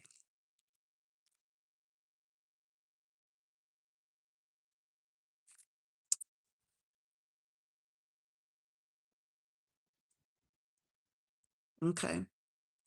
So Tim has a story. Tim has a story. Tim says he is fit and in shape, but diabetic. Tim, is that possible? Is that is that possible? Changed diet. I don't know what you changed it to. Increased exercise. I don't know what the increase in exercise means. Is that one extra day of walking? But no blood sugar changes. Even tried 4-day fast. Okay. Again, there's a lot of unanswered questions here. You're a type 1.5. So you have antibodies, Tim? If you're a type 1.5, do you have insulin, Tim? Are you still producing insulin? Have you gotten a C-peptide? Is your pancreas still working? If it's not working, you're a type 1. You really need an appropriate diagnosis. Okay? If your pancreas isn't working, then you must be on insulin. And then you will dose your insulin according to what you eat. So if you're eating a bunch of carbohydrates, you're going to need more insulin. All right? When people become type 1 diabetic, or they are type 1 diabetic, it is harder to control blood sugars. Fat in a type 1 diabetic does make a difference, okay? The types of fat, saturated fat, monounsaturated fat, it does make a difference. I know it shouldn't, but it does. And so you have to figure out how your body works with these things, okay? Also, a type 1 diabetic, which has no functioning beta cells. That means inside the pancreas, when the beta cells talk to the alpha cells, when they're sitting in close proximity to each other, they talk back and forth to each other. Okay. If you have no functioning beta cells, there's no one talking to alpha cells. Alpha cells release glucagon and tell the liver to make blood sugar. So a type 1 diabetic is always chasing glucagon because there's no beta cell insulin talking to the alpha cell. You couldn't inject yourself with enough insulin to have a high enough concentration that feeds back to talks to the alpha cell. So the alpha cell thinks that there needs to be blood sugar. So type 1 diabetics, they do have a problem of chasing glucagon in order to control blood sugars, and that could be what your problem is, Tim. I don't know, but you're going to have to watch the things that are really elevating your blood sugars. So if it's simply just carbs, that seems like an easy fix. If it's types of fat, now you got to start eliminating one type of fat, increasing another type of fat, and seeing what is it that causes Tim's blood sugars to go up. Okay. What is triggering its glucagon? Why are you chasing glucagon? It doesn't mean give more insulin, because now you're making yourself higher risk for heart attacks and strokes. The more insulin, the higher your risk. The more insulin, the fatter you'll be. And you could be thin on the outside, thinking that you're in shape and fit, but you're fat on the inside. Thin on the outside, fat on the inside. Now, when your liver gets a whole bunch of fat wrapped around it, it secretes a hormone called PAI1. PAI, plasminogen activator inhibitor 1. Guess what? PAI1 makes blood clots more prevalent. You are increasing your risk of blood clots. And what is the most common cause of heart attacks? I think is the thrombogenic hypothesis, blood clots. Blood clots. All right. All right. Anything else? Okay, we got Rich. Is there any reason to do stress tests anymore now that we have a clearly AI? Well, in essence, a clearly AI technology is still invasive, not the clearly itself. It's just analyzing. Clearly is just an AI platform and it reads your CT angiogram. It's the CT angiogram that injects dye and radiation into you. So, is there a reason to do a stress test? Possibly. A stress echo would be maybe a good thing to do. And the stress echo is going to tell you if you have some injury to your heart, but it's not going to give you a picture of your coronary arteries. It isn't going to determine if you have soft plaque or not. Okay. So all these tests have some benefit. And it's hard to say that one test could benefit everything. Sometimes we need to look at the insulin, the high sensitive CRP, the triglycerides to HDL ratio, the LP little a, the ApoB, get a CAC score, get the clearly if you want the clearly because that's the CT angiogram, which is pushing dye into your body. I mean, maybe you don't want that. Maybe you don't want the radiation, then don't get it. You could get an ultrasound of your carotid arteries and determine carotid intimal thickness, the muscle thickness, the media, the middle muscle thickness. That can give you a lot of information, and it's not invasive. It's just an ultrasound of your neck arteries. Sometimes those lifeline procedures, where the lifeline bus goes around and does the measurement, to do your aorta, it'll do your neck, it'll do your ankle brachial blood pressures. It'll do a lot of things. Go lay down, Tootsie. I'll be right there. Go lay down. Tootsie's a talker, and Tootsie might need to go to the kennel during our times. Yeah, Uncle Charlie, I would say butter and salt make you less hungry. Let's see. I asked you about fasting and OMAD on multiple platforms. Why are you ignoring that? You know what, Brian? I don't need that kind of, if you want your question answered, why don't you consider giving something up? But Brian, for you to use an ad hominem attack like that, I don't need that. Okay. So if you want your question answered, go ask somebody else. I don't need that type of attitude. I'm not going to deal with it. So I'm sorry if I didn't see your things, but that does not mean I'm ignoring you. So Brian, probably just go and have a good day. Okay. Have a beautiful, blessed Sunday. Let's see.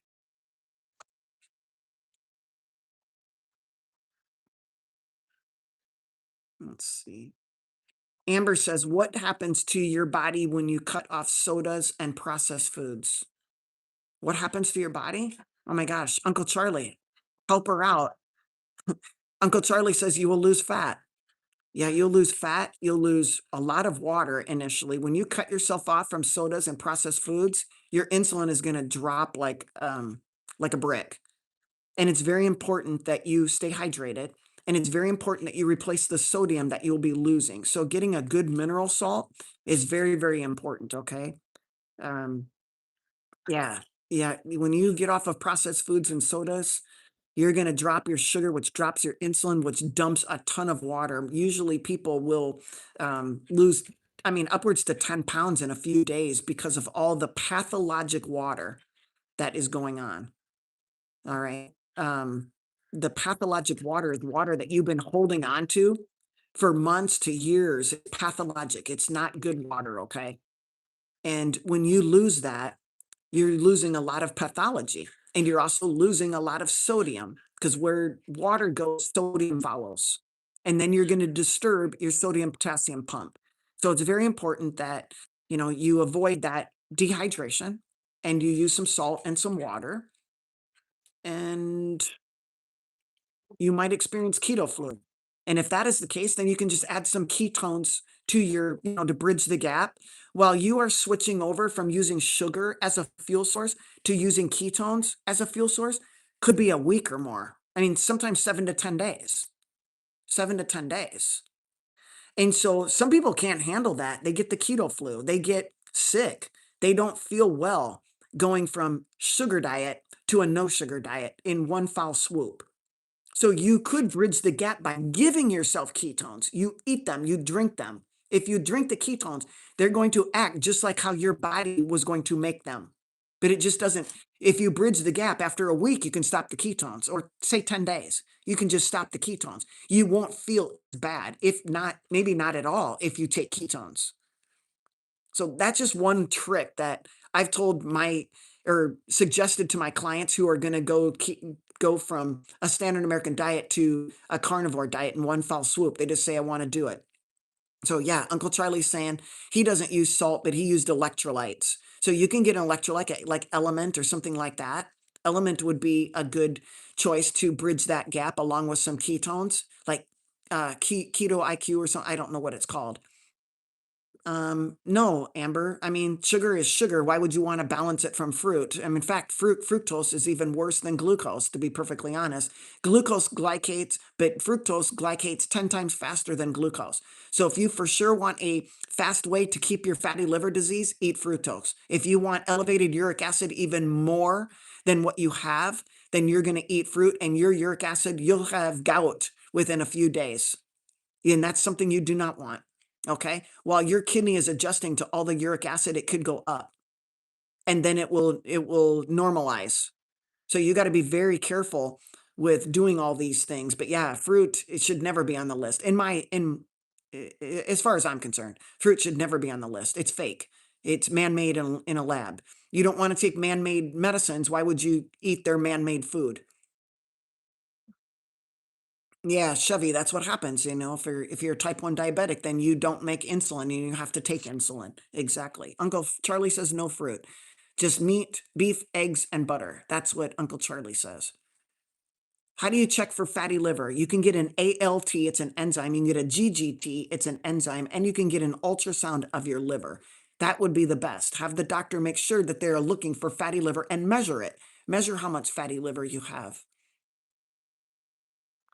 Brian, I did not mean to. If you felt that you were ignored, I have no intention of ignoring you. If your question was relevant to the topic or relevant as far as it is not derogatory, I will have answered it. But I don't even recall your name nor a question that came up. So I do apologize.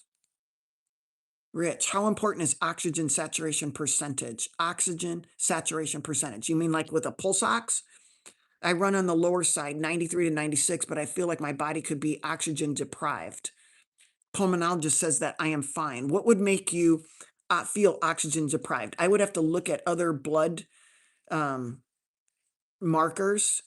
Okay, I would need a CBC and a CMP. I would want to look at other things. Okay, there's other things that could make you feel like that. And did you check your pulse ox to make sure it was working? That's a simple one. Is just to make sure.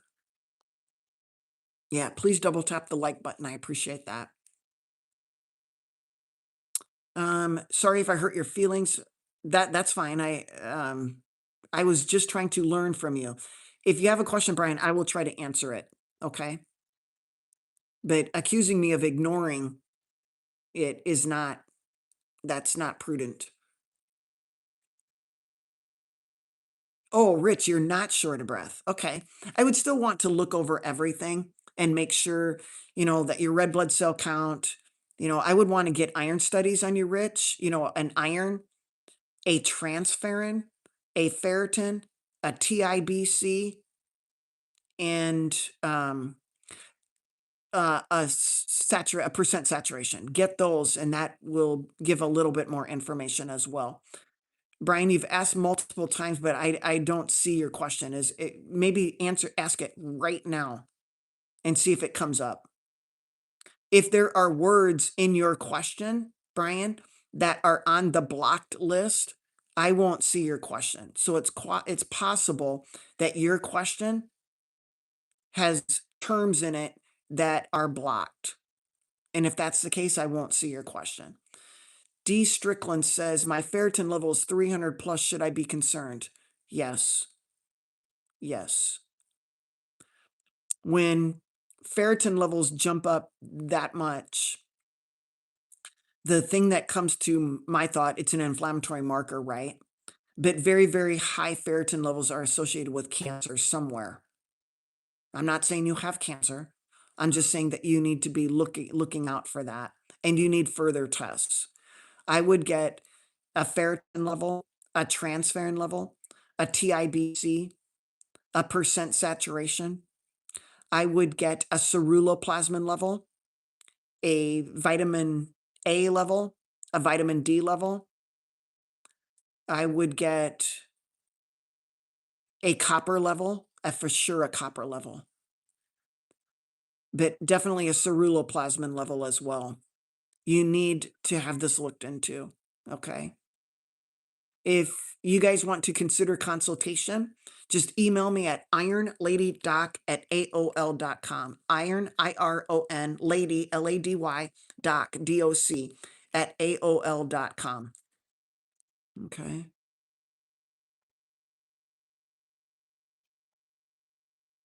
Rich says, any thoughts on Repatha with high intensity statin with a 0 calcium score? Has Rich, I can't remember. Have you had an event? Have you had an event already? Have you had a stent, a cabbage, a heart attack, a stroke? Have you had a primary event? If yes, then the power of 0 no longer applies to you. The power of 0 no longer applies. So Rich is taking medication to treat a number that statistically will give Rich 4 extra days of life.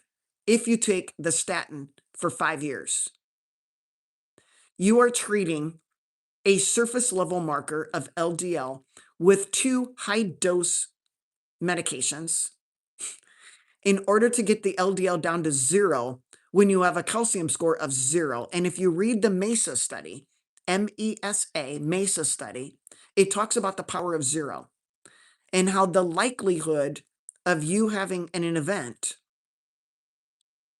is very low. And so most, if they follow the MESA study and the power of 0, they will hold off on any statins, but not your doctor. Your doctor not only put you on the highest intensity statin, but they also added Repatha, which actually blocks the it is going to, Repatha is a PCSK9 inhibitor. So you're going to inhibit your LDL receptors. You are going to draw LDL out of the bloodstream, I believe is the mechanism, meaning you must not need any LDL.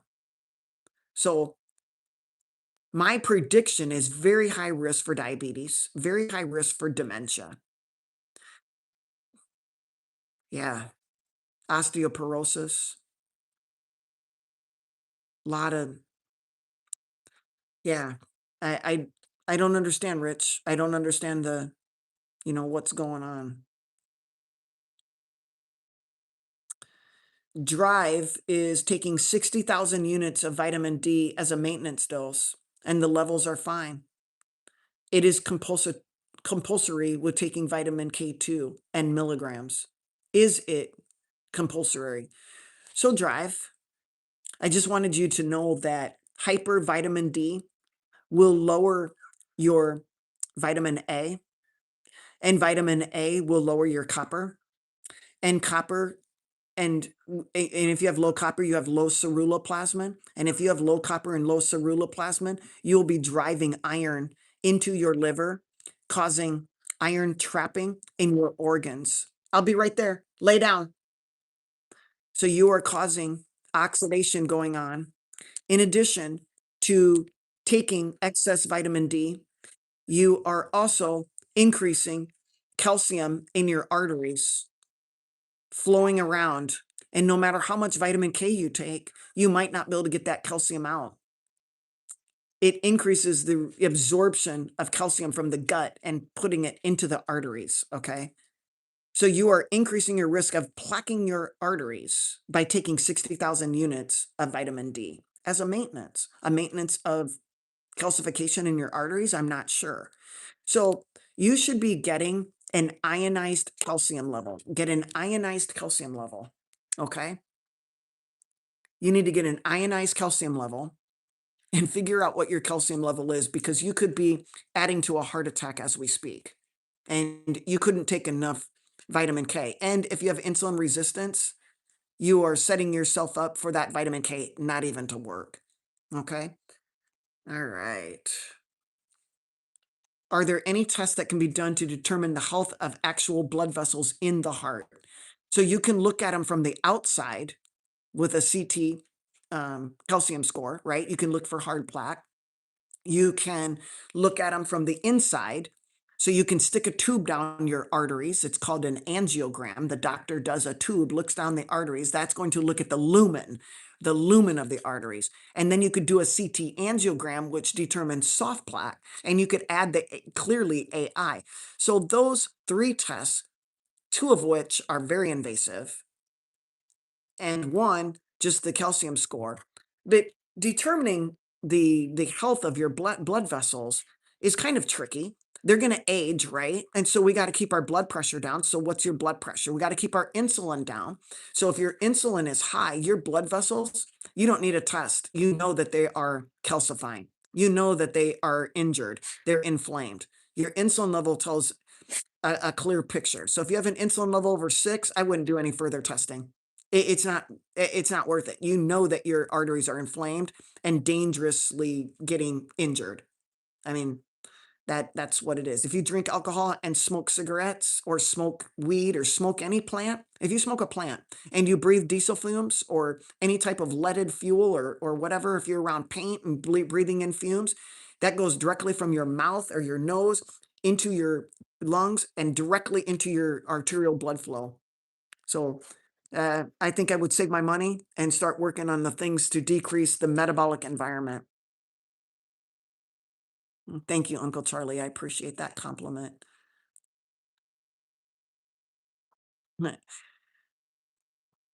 How can we lower insulin? Lowering carbs. Stop the sugar. Uncle Charlie is like my voice of reason, I think. He's just been through it. So yeah, you need to stop the carbohydrates. There are no essential carbohydrates. Zero. None. Zero. You could live for the rest of your life without carbohydrates. You cannot live the rest of your life without essential amino acids and essential fatty acids. So no matter what diet you're on, you need essential amino acids and essential fatty acids, or else you will, you know, your demise is apparent and quick. How can we lower high blood pressure and insulin resistance? High blood pressure most likely is due to your high insulin. Insulin resistance is hyper high insulinemia, high insulin in your blood. High insulin in your blood raises blood pressure by increasing water retention and salt retention. That's why blood pressure goes up.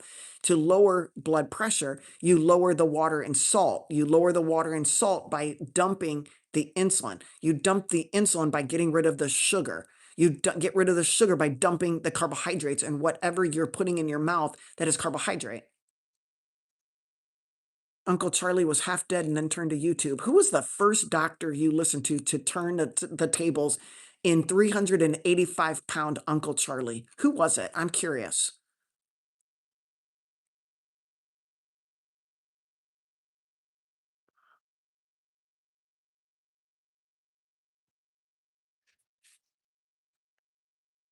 Rich asked, will we ever live in a world where a doctor can go in and scrape the plaque out of your arteries so there is no soft plaque or hard plaque? You mean like a carotid artery, like a, what is it called? Oh my gosh. I have been in so many surgeries when I was a resident in a medical school. There was a doctor I loved to work with, Dr. Thompson. Dr. Thompson was a very large man, and I always wondered why he didn't have a heart attack or stroke. But he would do procedures. I loved working with him. He was a general surgeon, and he did end arterectomies. End arterectomies. Ectomy means removal of. So, Rich, this is what's going on in your neck. So they slit open your neck, right? Over the carotid arteries. And then they go in and they have their little tools. And I haven't been in on a surgery for years and years and years. This was when I was training, okay? So I don't know what they do now, but at the time, Dr. Thompson would take these special tools and he could pull out the whole plaque in one giant piece. It could be this long. And he just stripped out. We used to call it rotor-rooter. And he would strip out and then stitch it back up. So I don't know. Are we to that point where we can open up your heart and dissect that out? Can we go in through, you know, eh, I don't know, Rich. And do we want to get to that point? I mean, why not stop it in its track? Why get to the point where you would need an end arterectomy in your heart, right? Why would we let it get there? Why not? The reason you're listening to me is you're realizing that you can stop all of this progression in its tracks, or at least slow it down. You can reverse it. I'm trying to get you to reverse it, which is, you know, before it even gets here, Rich. So why are we worrying about somebody can go in and scrape out the plaque out of your arteries when you can prevent it in the first place? Why go through a risky surgery? Oh, Linda, what are my thoughts on creatine? I go back and forth. Um, I think it's good for our brain. We need creatine. Creatine is so essential. If you're eating enough red meat, I'm hoping that you're getting enough creatine. If you're not eating red meat, then you're probably not getting enough creatine. Yeah, just like that, Melanie, just like lithotripsy, zap it away. Wouldn't it be nice? I still say, Melanie, and I know you know my next words is why get it in the first place? Why get it in the first place? If you got it, reverse it on your own and avoid any of these invasive tests or invasive procedures. Who wants to have surgery? Okay. What is the effect of going keto on fatty liver and high lipids? I'm a vegetarian with high insulin resistance. High insulin resistance? So you are a vegetarian who's eating way too many carbs. If you have insulin resistance, that means you have hyperinsulinemia. You have to get rid of the carbs. You can either go vegan or you can go carnivore. Okay. I mean, you really got two choices, but vegetarian means I just don't eat meat. I just eat a whole bunch of carbs. I eat bread and pasta and cereal and rice and all the things that make me fat because I get high blood sugars, which requires high insulin. Then high insulin causes ectopic fat. It goes fat where insulin is a growth hormone. It will grow everything. It'll grow cells, but it loves to grow fat cells. And it loves to grow fat cells in places where fat cells should not be, which is on the liver. So to remove fatty liver, and you go keto means you will stop burning sugar. If there's no sugar, there's no insulin. And now you can make ketones. You will be breaking down all of your fatty acids and making beautiful ketones, which supply the brain and supply the heart and all of the other tissues in your body. Ketones have been shown to improve heart function. They increase stroke volume and they increase cardiac output. So if you want to improve your heart function, go to a ketogenic diet. If you want to improve your brain function, go to a ketogenic diet. Okay? I don't know the mechanism of how to get into ketosis on a vegan diet. Okay? I don't know what fat you're going to choose. I'm not sure because likely the vegans are also afraid of saturated fat. So that means they're not going to be eating avocado and coconut. So I guess I don't know how that, I would have to think through that one.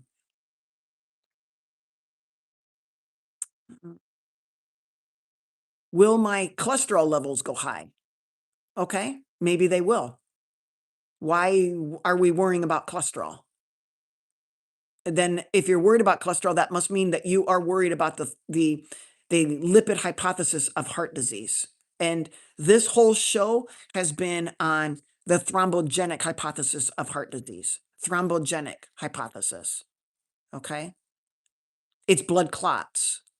Maybe a little bit of small dense LDLs, but you can lower your small dense LDLs if you went carb free. Carbs increase small dense LDLs. Carbs increase glycation. Carbs increase aging of the arteries in your skin. Anywhere where there's a protein, it's going to age it. Iron ages everything. Iron is rusting in your body. Do you need iron? Absolutely. If you did not have iron, you would die. We just have too much, and we have too much of the wrong kind. We have iron dysregulation, not iron deficiency or iron. Well, we do have iron overload, but I doubt anybody has iron deficiency unless they've been in a car accident and been bleeding to death. Season troll, my thoughts on NEC would be why do you need N-acetylcysteine? Are you not getting enough cysteine, glycine, and glutamate in your diet to make glutathione? Why are you going to take NAC to make glutathione? that must mean that you need to supplement a really bad diet. The word supplement means your diet sucks and you have to supplement your diet because it sucks. Am I wrong? I'm just asking. Diane says, in a nutshell, fruit is bad. Correct. Carbs are bad. I mean, they're not essential. So yes, they cause a lot of bad things, but are veggies bad? What is a veggie? Is a veggie a vegetable or a fruit? Okay. Is a vegetable a carb? Is a fruit a carb? So if we're trying to lower carbs, does that include veggies? Do you want to eat a plant that grows in the ground full of glyphosate, full of arsenic and cadmium and every other heavy metal? It's up to you. I mean, I choose not to. If you think that the chemtrails are not real or they are real, if you think that they're real, then you probably would never eat a plant again in your life. Diane, if the thing that got me, I watched this lecture series by Dr. Anthony Chaffee. Anthony Chaffee, Dr. Anthony Chaffee, Chaffee. He did a lecture series on why plants are trying to kill you. And after watching that lecture series, I never ate another plant, minus the coffee I drink in the morning. So, wow. Just watch it and see if you'll ever eat another veggie again. Linda asks, creatine supplements bad. They're processed. You would be better off eating the meat. So again, it's it's controversial, Linda. Maybe you can get a Creapure. It's a little cleaner. It's been tested. So you would hope that you're getting the best. So will creatine hurt you? I'm doubtful. You make sure you're drinking enough water, watch your kidney function. But creatine's not going to hurt your kidneys. It's the other things like high sugar that's going to hurt. But here's my suggestion. I wouldn't take any supplement if you're going to continue eating foods that raise blood sugar and raise insulin and raise HSCRP and raise small dense LDLs and increase our risk of dementia. I wouldn't take a supplement. I wouldn't take any supplement if you're going to continue eating a crapola diet, as I call it, and that you will continue not to exercise, don't sleep well, smoke, drink alcohol, hang around negative people. I mean, on and on and on. Don't get outside in the sun, get infested with LED lights, with blue light. I mean, all of these things. Good, Linda. Linda says she's working on all of it. Good. Awesome.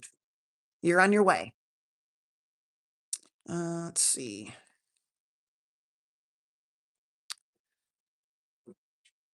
Let's see.